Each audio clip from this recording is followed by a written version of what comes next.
后来，搁来看过这个幼囡仔做大人的，真正一秒拢袂当走险。台北艋舺一个3岁小男童为国体11楼栽落，弄着头壳，送病院抢救3点钟，也是救无倒来。讲当时这个囡仔的妈妈甲阿嬷伫灶骹咧煮暗顿，3岁阿弟啊，都甲你一个人伫咧房间咧耍，想袂到3算4算，全坠楼死亡。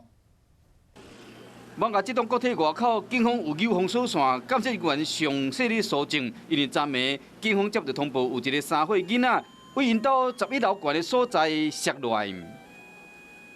大概7点50分左右，有接获这个110的转报的一个这个坠楼案现场还有他的男童的母亲以及他的外婆一起的上了救护车那就一起送到这个台大医院去。 在落的所在，伫公车的车牌边现场拢是花。这个3岁囡仔雄雄为厝内11楼这个窗门摔落来，头壳弄着涂骹，当场无开。就算送到病院抢救将近3点钟，嘛是无效。这个查甫囡仔身高差不多100公分，可能是家己一个人伫房间内面耍，厝内大人无注意，就发生危险。因为 他们这个妈妈跟外婆在厨房在煮东西。等到他外婆要去找男童的时候，怎么发现男童就不在卧房那后来这个就往窗外一看就看见了这个男童倒卧在现场。